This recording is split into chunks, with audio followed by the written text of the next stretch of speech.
Most of the water which we use comes from the rivers and lakes. ये जो हम use करते हैं वो नदियों से आता है या लेक से आता है।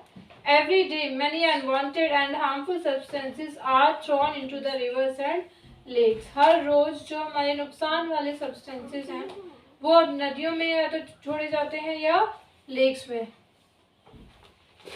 मुझे वहां से स्टिक उठा के दो ऊपर से।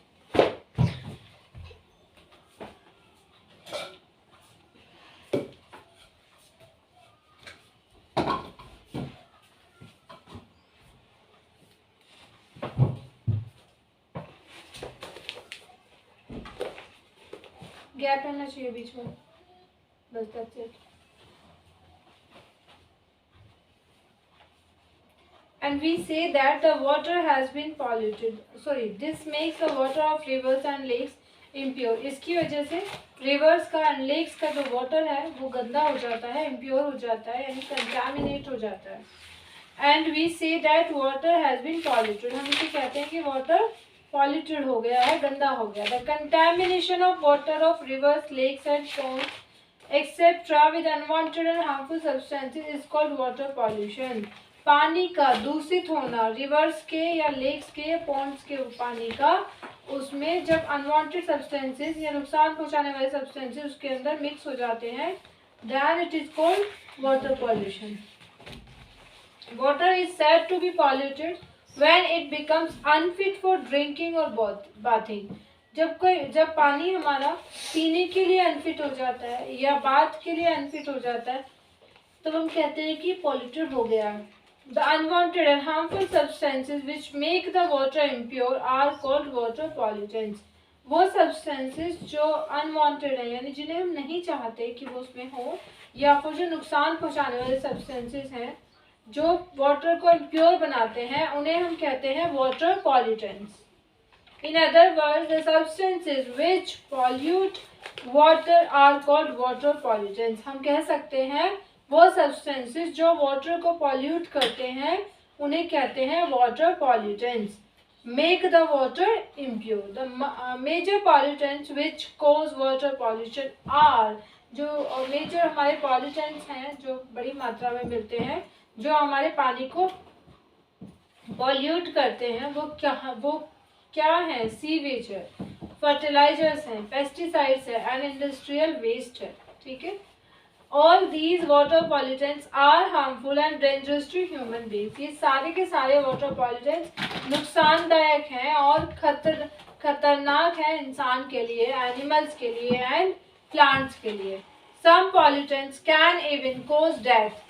कुछ पॉल्यूटेंट्स की वजह से डेथ भी हो सकती है। Hot water from power plants and industries is also considered a pollutant. जो गर्म पानी है जो हमारे पावर प्लांट्स में से आता है या जो इंडस्ट्रीज में से आता है उसे भी हम पॉल्यूटेंट कंसिडर करते हैं। मेरा पढ़ाई पे फोकस रहने दो तो ज़्यादा अच्छा है। मैं अच्छे से पढ़ाऊं या तुम्हें सुधारूं, एक ही काम कर पाऊंगी।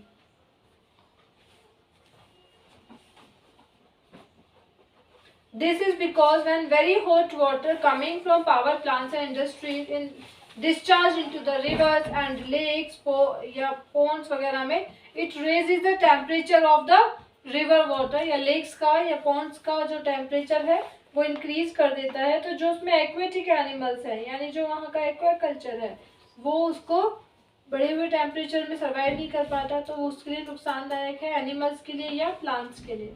ठीक है, sources of water pollution. Water pollution के सोर्सेज क्या है? The water of rivers, lakes and ponds get polluted by various human activities. इंसान की गतिविधियों की वजह से, इंसान की दखलंदाजी की वजह से जो हमारे रिवर्स का, लेक्स का एंड पॉन्ड्स का जो वाटर है ये पॉल्यूटेड हो जाता है। The major source of water pollution are given below, नीचे दिए गए हैं। Dumping of untreated sewage into rivers, जो हमारा ठीक से क्लीन नहीं हुआ है यानी जो ट्रीट नहीं हुआ है ऐसे सीवेज को रिवर्स में डाल देना, इसकी वजह से वाटर पॉल्यूशन इंक्रीज होता है। ठीक है, use of fertilisers in agriculture, ये पेन का यूज है यहाँ पे कहीं पे। फर्टिलाइजर्स का यूज एग्रीकल्चर में, उसकी वजह से भी वाटर पॉल्यूशन होता है। Use of pesticides in agriculture cause water pollution, pesticides का यूज हमारा एग्रीकल्चर में, उसकी वजह से भी वाटर पॉल्यूशन होता है। Discharging of untreated industrial waste into rivers and lakes cause water pollution. हमारा जो अनट्रीटेड इंडस्ट्रियल वेस्ट है, आपने लास्ट क्लास में ट्रीट कैसे किया जाता है वो पढ़ा है ना। तो जो अनट्रीटेड इंडस्ट्रियल वेस्ट है, अगर उसे रिवर्स में डाल दिया जाए, लेक्स में या पॉन्ड्स में, उसकी वजह से भी वाटर पॉल्यूशन होता है। We will now describe the harmful effects of the water pollution. हम वाटर पॉल्यूशन के हार्मफुल इफेक्ट्स को डिस्क्राइब करेंगे, जैसे untreated sewage, fertilisers, pesticides and untreated industrial waste. One by one हम एक एक करके इन सबको डिस्क्राइब करेंगे। Number 1, untreated sewage from homes. घरों में से लिया गया अनट्रीटेड सीवेज लाया गया।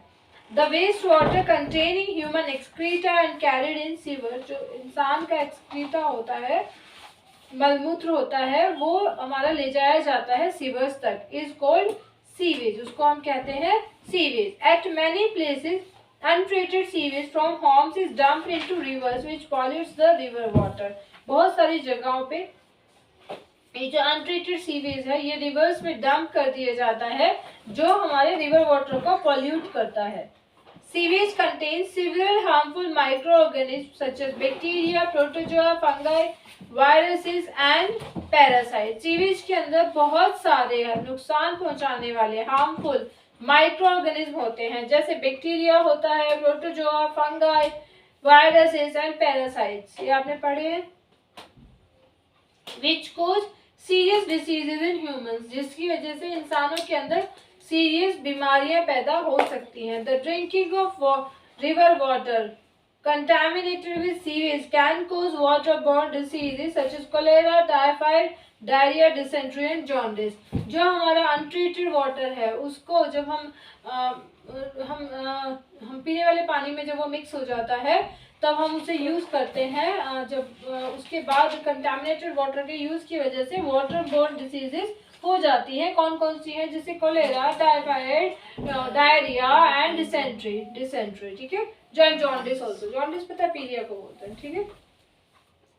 फर्टिलाइजर्स यूज इन एग्रीकल्चर में यूज किया गया fertilisers. The farmers use large amount of chemical fertilisers, जैसे नाइट्रेट एंड फॉस्फेट्स का वो यूज करते हैं बहुत सारे अमाउंट में in the fields to increase the yield of crops. अपने फील्ड्स में क्रॉप्स को बढ़ाने के लिए, यील्ड करने के लिए, उसकी उपज बढ़ाने के लिए। The excess fertiliser dissolve in water and run into river.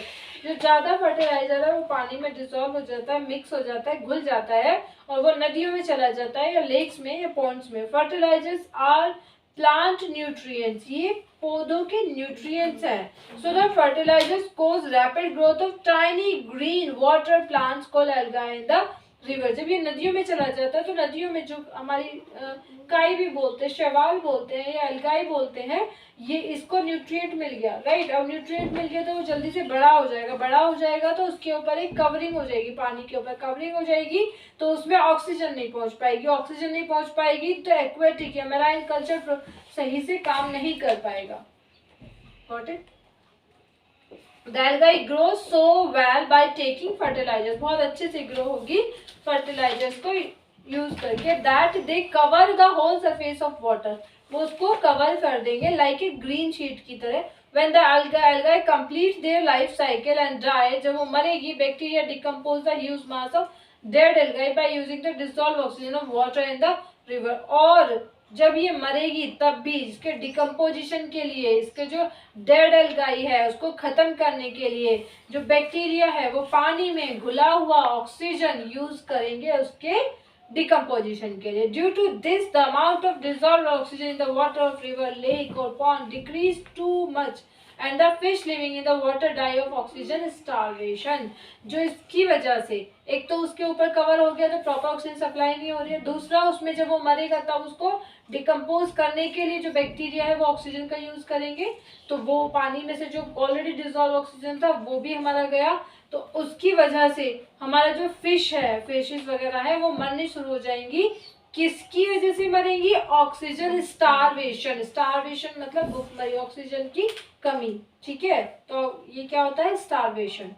In this way, the water pollution caused by fertilizers used in agriculture decrease the amount of dissolved oxygen in water bodies and leads to the death of fish and other aquatic animals. इस तरीके से जो water pollution है, जो fertiliser से हुआ है, fertilisers कहाँ यूज हुआ था? एग्रीकल्चर में, वो हमारा डिजॉल्व ऑक्सीजन अमाउंट को वाटर में कम कर देता है एंड उसकी वजह से जो हमारे फिश है या बाकी जो एक्वेटिक एनिमल्स है, या हम कह सकते हैं मेराइन कल्चर जो है हमारा, वो खत्म होने लगता है। ठीक है। Pesticides used in agriculture, agriculture में यूज किए गए pesticides. The farmers use toxic chemicals, यानी जहरीले केमिकल्स का वो यूज करते हैं, called pesticides on standing crops in the fields to protect them from pests and disease।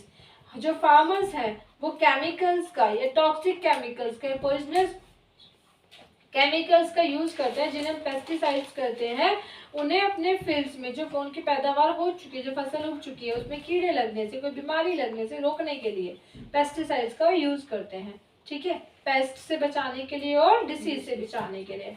Paste जैसे हम दीमक वगैरह भी हो जाती है। These are also some of these pesticides dissolve in rainwater and run into rivers, lakes and ponds and pollute their water। इनमें से कुछ पेस्टिसाइड्स हमारा रेन वाटर में मिक्स हो जाता है, घुल जाता है, फिर वो नदियों में, लेक्स में, झीलों में और तालाबों में बह के चला जाता है। ठीक है। These poisonous pesticides kill the aquatic animals like fish। ये जो पॉइजनस पेस्टिसाइड्स हैं, ये एक्वेटिक एनिमल्स को मार देते हैं। एक्वेटिक एनिमल्स कौन से? जैसे फिश हो गया। The non biodegradable pesticides in the polluted water are absorb by aquatic plants.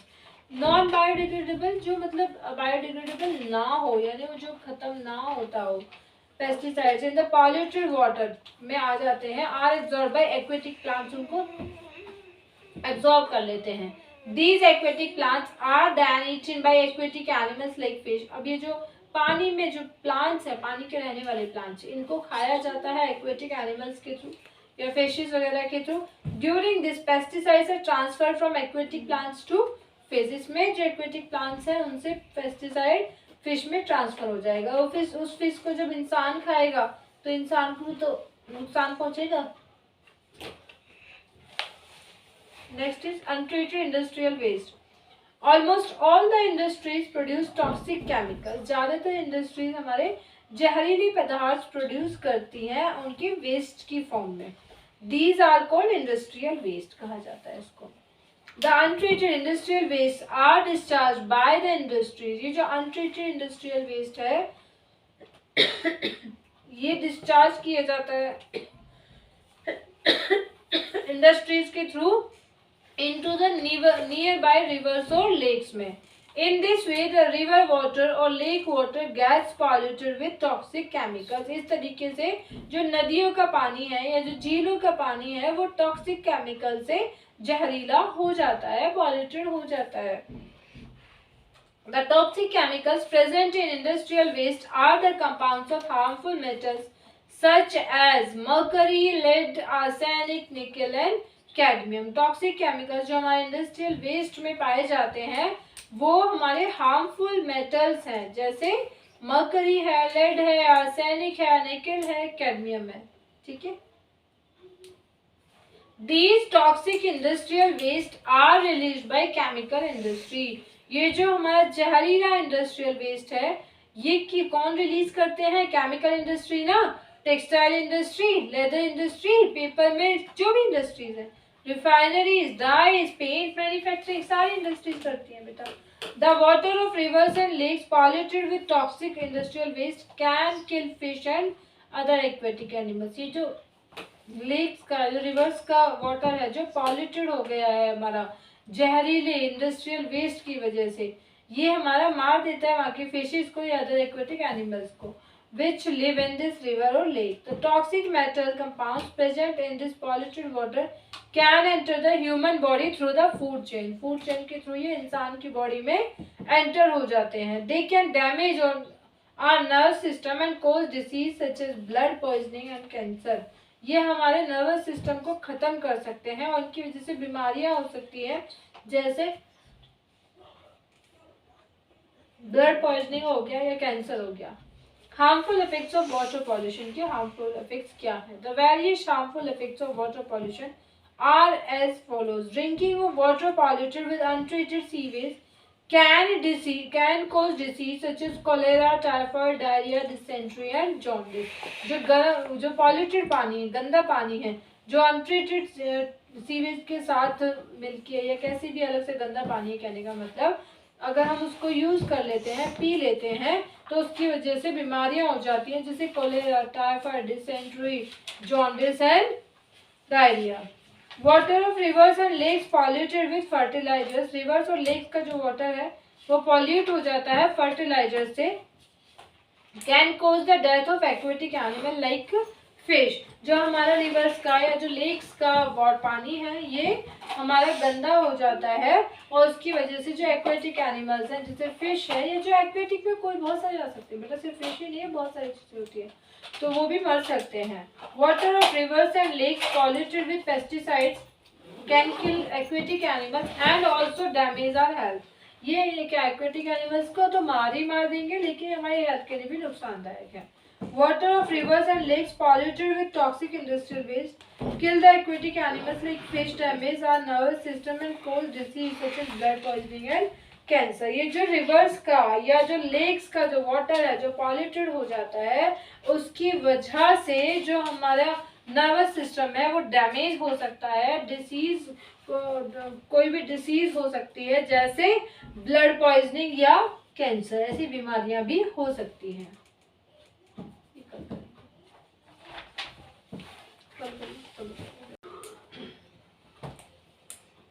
देखो हमारे यहाँ पे ना इस वाले टेबल में कुछ लॉज दिए गए हैं और ये जरूरी क्यों है ये भी लिखा गया है.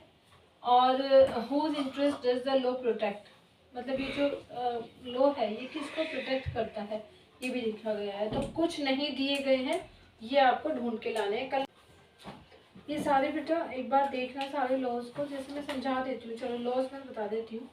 मिनिमम वेज एक्ट, जो कम से कम मतलब इतना तो उसे पे करना चाहिए हमें, ये एक एक्ट है. Specifies that wage should not be below a specified minimum, यानी सैलरी जो है यानी जो पैसे दिए जाते हैं काम के बदले उसे हम वेज कहते हैं. ये कुछ हमारा मिनिमम अमाउंट हम गवर्नमेंट ने सेलेक्ट कर दिया है कि इससे कम तो होना ही नहीं चाहिए.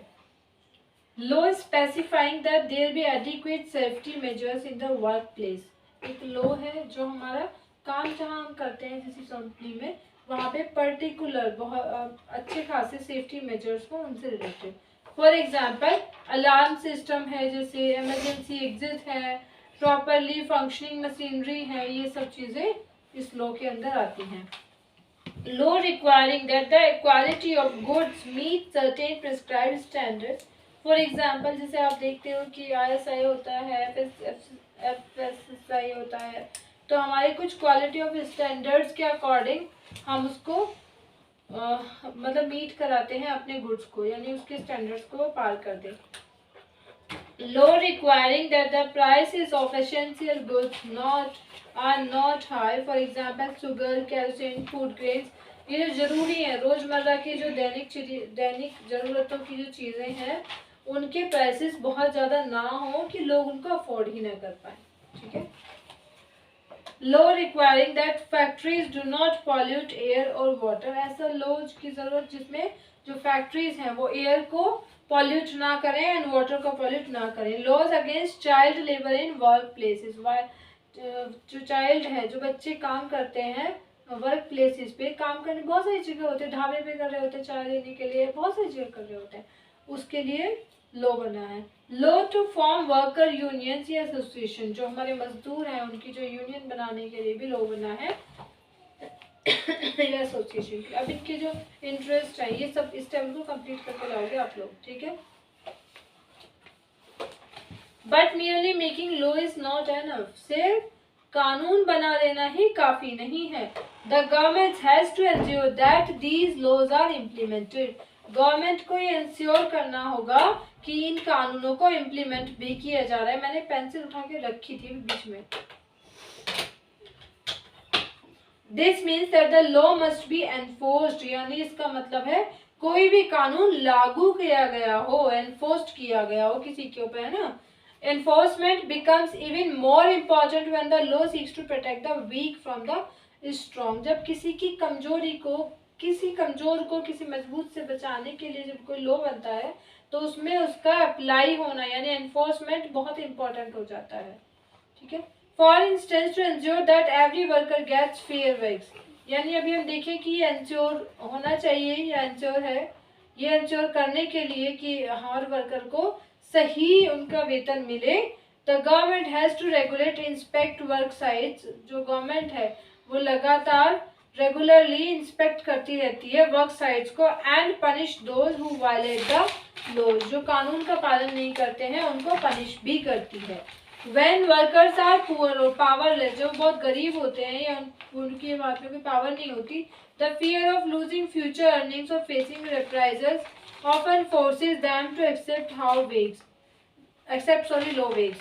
हमारे जो आगे फ्यूचर में हमारा कमाने का जो जरिया है यानी अर्निंग्स का जरिया है, जो फेसिंग रेप्राइजल्स ऑफन फोर्सेस की वजह से वो क्या करते हैं, कुछ जो वर्कर्स होते हैं वो कम वेज भी एक्सेप्ट कर लेते हैं, यानी हमें हर काम नहीं मिल रहा है या फ्यूचर में कोई काम नहीं मिलेगा, कोई सोर्स नहीं होगा, उन सब की वजह से भी वो कम वेज एक्सेप्ट कर लेते हैं।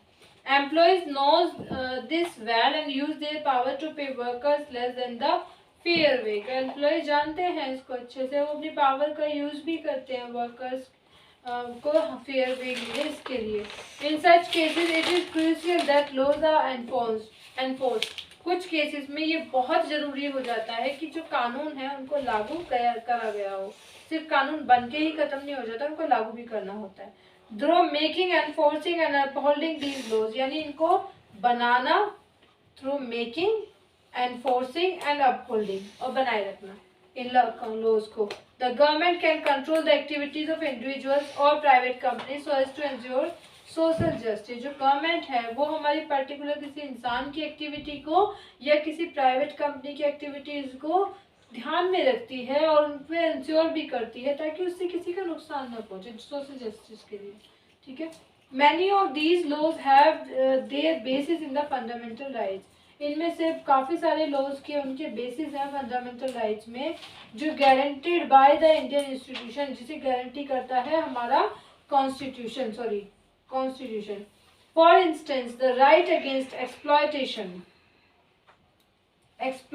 के अगेंस्ट जो हमारा राइट है वो क्या कहता है, that no one can be force to work for low wage और अंडर बॉन्डेज। किसी को भी फोर्स नहीं किया जाएगा कम वेतन में काम करने के लिए या किसी के बॉन्ड पे, मतलब मान लीजिए अंडर बॉन्ड काम करने के लिए, कि आपने बॉन्ड बनवा लिया उस अंडर बॉन्ड काम करने के लिए।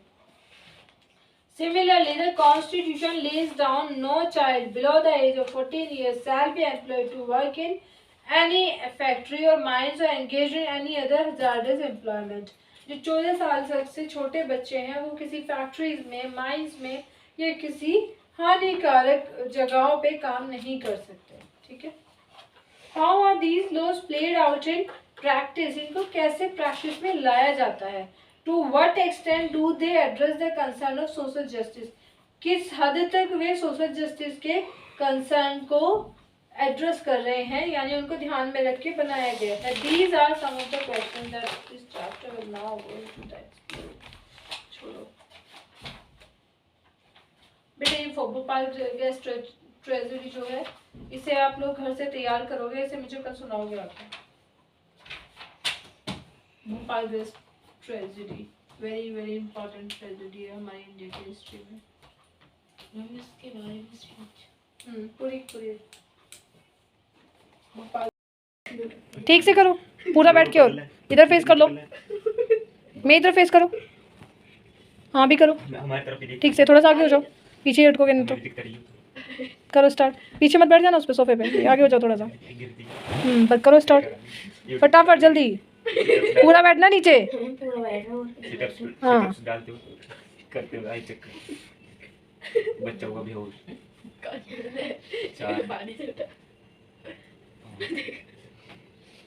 यार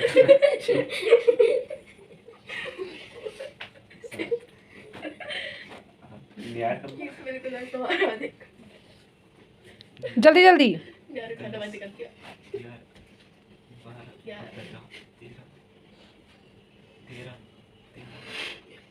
बैठो बैठो, अभी और करना है, अभी और करना है। पूरा बैठना है नीचे, पूरा बैठना है नीचे। एक बार बैठना जल्दी।